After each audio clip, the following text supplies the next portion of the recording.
ఓం మహాగణాధిపతయే నమః. ఓం గురుభ్యో నమః. ఓం శ్రీమాత్రే నమః. పరమేశ్వర స్వరూపమైనటువంటి జ్యోతిష, వాస్తు మరియు ఇతర అనేకమైనటువంటి శాస్త్రములను మనకు అందించినటువంటి మహర్షులకి నమస్కారం. హయగ్రీవ హయగ్రీవ హయగ్రీవేతియో వదేత్ తస్స నిస్సరతే వాణి జనుకన్యా ప్రవాహవత్. అరుణాం కరుణాతరంగితాక్షీం ధృతపాశాంకుశపుష్పబాణచాపాం అనిమాదిభిరావృతాం మయూకైః అహమిత్యేవ విభావయే భవానీం. శ్రీమాత్రే నమః. ప్రేక్షకులకి ఆ లలితాంబిక అమ్మవారి యొక్క అనుగ్రహం పరిపూర్ణంగా కలగాలని మనస్ఫూర్తిగా కోరుకుంటూ మనం ఈరోజు వార ఫలితాల్లో 16వ తేదీ నుంచి 22వ తేదీ వరకు ఈ యొక్క గ్రహస్థితి ఏ విధంగా ఉంది అనేటువంటి చూసుకున్నట్లయితే, వృషభంలో గురువు, మనకి మిథునంలో వక్రించిన కుజుడు, కన్యారాశిలో చంద్రకేతువులు ఉన్నాడు. ఈ చంద్రుడు వృశ్చికం వరకు, కన్య నుంచి వృశ్చికం వరకు ప్రయాణం. శని, రవి, బుధుడు కుంభంలోని, మీనంలో శుక్ర, రాహువుల యొక్క సంచారం జరుగుతుంది.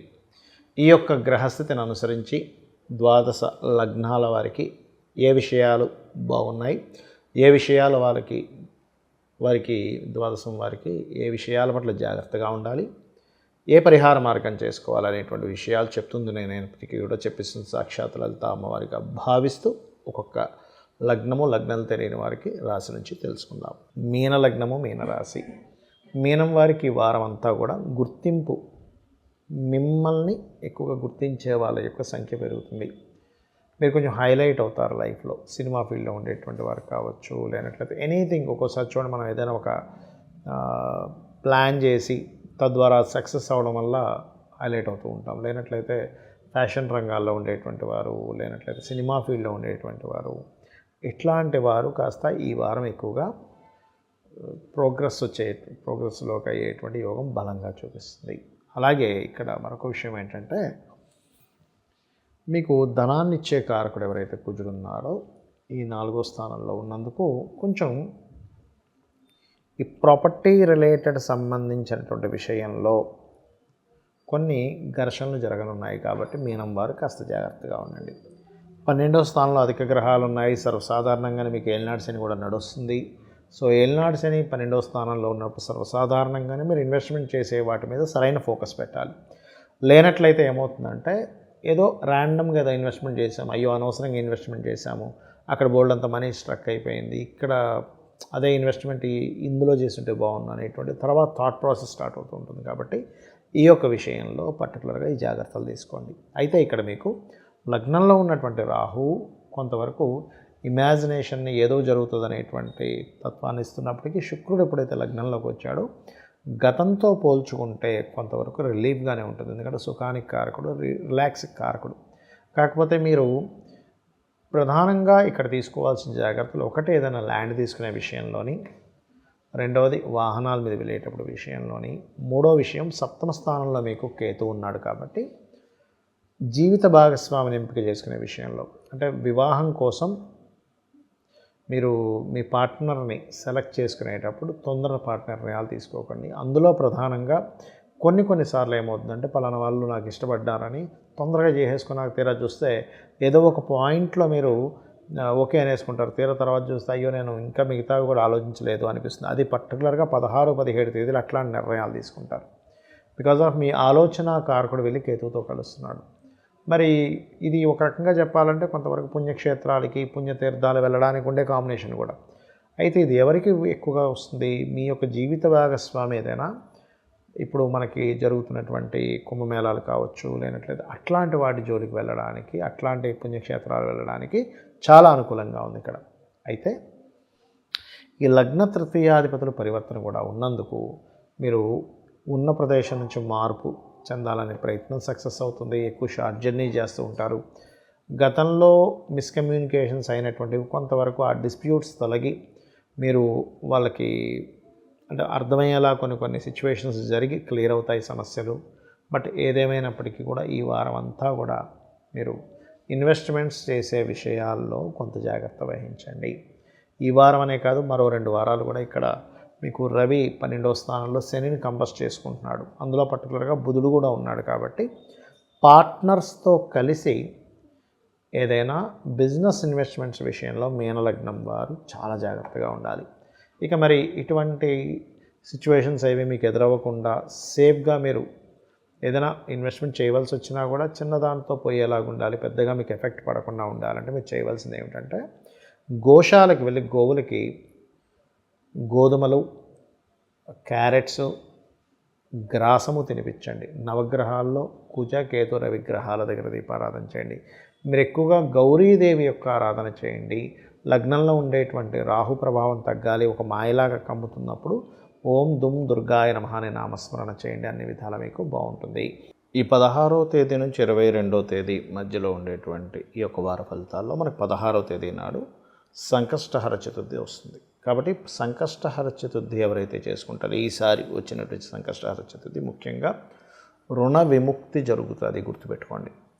అంటే అప్పులు బాగా ఉన్నాయండి, అసలు నాకేం చేయాలో అర్థం కావట్లేదు అంటూ ఉంటారు. ఇక్కడ లాజికల్గా కూడా ఒకటి ఆలోచించాలి. అప్పులు బాగా ఉన్నాయంటే మీరు సంపాదిస్తున్న దానికంటే కూడా అప్పు కట్టడం ఎక్కువగా ఉంది అంటే ఇక్కడ సింపుల్ లాజిక్. అప్పు అయినా ఒక దెబ్బకి మీకు క్లియర్ అవ్వాలి, లేదా మీ సంపాదన అయినా పెరగాలి. ఈ రెండు తప్పితే మరొకటి లేదు. ఒక దెబ్బకి ఎప్పుడు క్లియర్ అవుతుంది? మీకు ఉన్నటువంటిది ఏదైనా ప్రాపర్టీయో, జ్యువెలరీయో, లేకపోతే ఎవరైనా మీకు సహాయం చేయడం ద్వారానో క్లియర్ అవుతుంది, లేదా ఇన్స్టాల్మెంట్స్ బేసిస్లో మీకు కడుతున్న అప్పుకి ఎక్కువ ఇబ్బంది కలగకుండా ఉండాలి అంటే మీకు ఇన్కమ్స్ పెరగాలి. దీనికి ఈ కష్టములు సంకష్ట హర చతుర్థి అంటే మీకుండేటువంటి వాటిని హరింపజేసేటువంటి శక్తి గణపతికి ఉంటుంది. ఎందుకు అంటే రవి ఆత్మకారకుడు, రవి నుంచి చంద్రుడు అష్టమంలో ఉన్నప్పుడు కలిగేటువంటి తిథిది. ఇక్కడ ప్రత్యేకంగా ఈసారి వచ్చినటువంటి సంకష్టహర చతుర్థికి ఆ తిథి నాడు కేతువుతో కనెక్టివిటీ ఉన్నాడు, అది కూడా కన్యారాశిలో. ఎప్పుడైతే ఈ కాంబినేషన్ ఎలా ఉందో మీరు ఆ రోజు కనుక గణపతిని ఎంత అర్చిస్తూ ఓం అపర్ణాయై నమః అనే మంత్రం కూడా చేస్తూ, అందులో ముఖ్యంగా గణపతిని ఓం కామేశ్వర ముఖాలోక కల్పిత శ్రీ గణేశ్వర అనేటువంటి నామస్మరణ కనుక చేసుకున్నట్లయితే మీకు గణపతిని ఆరాధించినటువంటి ఫలితము వస్తుంది.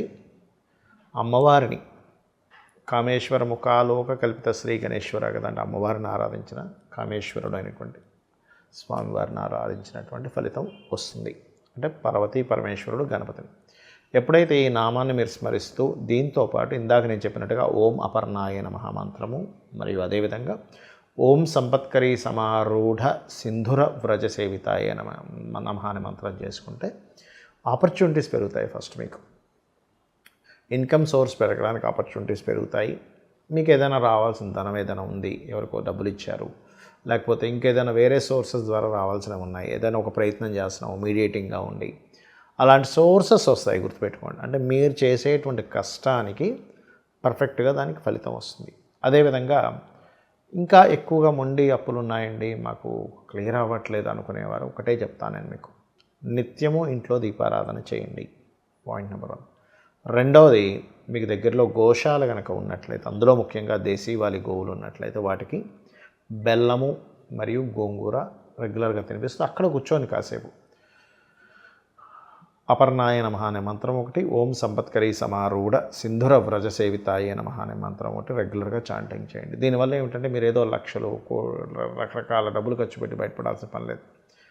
కేవలం మీరు మీ యొక్క లైఫ్ని అనాలిసిస్ చేసుకుంటూ, లైఫ్ ఎట్లా ఉంది ఏంటనేటువంటి దాన్ని పొద్దునే నిద్ర లేచిన వెంటనే అనాలిసిస్ చేసుకుంటూ మీ ప్రయత్నాలు మీరు చేస్తూ దేవత మీద, ఆ యొక్క పరమాత్మ మీద మీరు నమ్మకాన్ని పెట్టుకుంటూ మీరు వెళ్తున్నట్లయితే 100% మీకు క్లియర్ అవుతుంది. ఇక్కడ సహజంగానే ఇప్పుడు కేతు ఇక్కడ ఉన్నాడు, ఈ మే దాటిన తర్వాత ఇక్కడికి వెళ్ళిపోతాడు. ఎప్పుడైతే మారుతాడో యూనివర్సల్గా కూడా చాలా మట్టుకు ఈ అప్పులకు సంబంధించిన ఇబ్బంది పడుతున్నటువంటి వారికి కొంత రిలీఫ్ అనేటువంటిది అక్కడ ఇస్తాడు, గుర్తుపెట్టుకోండి. అలాగే మరొక విషయం ఏంటంటే ఇక్కడ ఈ రాహుకేతువుల యొక్క ప్రభావం తగ్గాలంటే కూడా మీరు నిత్యము గణపతిని మరియు చండీ పారాయణం లేదా గణపతి లేదా దుర్గా పారాయణం ఎక్కువగా చేస్తారు. ఓం దుమ్ దుర్గాయ నమః, ఓం గం గణాధిపతయే నమః అనే నామస్మరణ చేస్తూ ఉండండి. ఇక్కడ ఒకటే విషయం గుర్తుపెట్టుకోవాలి ఏంటంటే మీరు ఎక్కడా కూడా మీరు చేసేటువంటి పని ఆపకండి. చాలామంది చేసే మిస్టేక్ ఏంటంటే ప్రాబ్లమ్స్లో వెళ్ళిపోయినప్పుడు వాళ్ళు నిత్యము చేసేటువంటి జాబు లేకపోతే బిజినెస్ సడన్గా ఆపేస్తారు. ఒకటే చిన్న ఉదాహరణ, ఇప్పుడు ఒక టైర్ ఉంటుంది చూసారు, టైరో లేకపోతే కాయిన్ రౌండ్గా ఉండేటువంటి పదార్థం మీకు ఏదైతే ఉందో దాన్ని ఇలాగా వేసారనుకోండి, అది తిరుగుతున్నంతసేపు కింద పడిపోదు. ఎప్పుడైతే తిరగడం ఆగిపోతుందో అది కింద పడిపోతుంది. అంటే ఏమిటి, తిరుగుతున్నంతసేపు అది బ్యాలెన్స్డ్గానే ఉంటుంది. మనం కూడా నిత్యము కర్మ చేస్తూ ఉండాలి, అది కూడా భగవంతుడికి సమర్పిస్తూ చేస్తూ ఉండండి.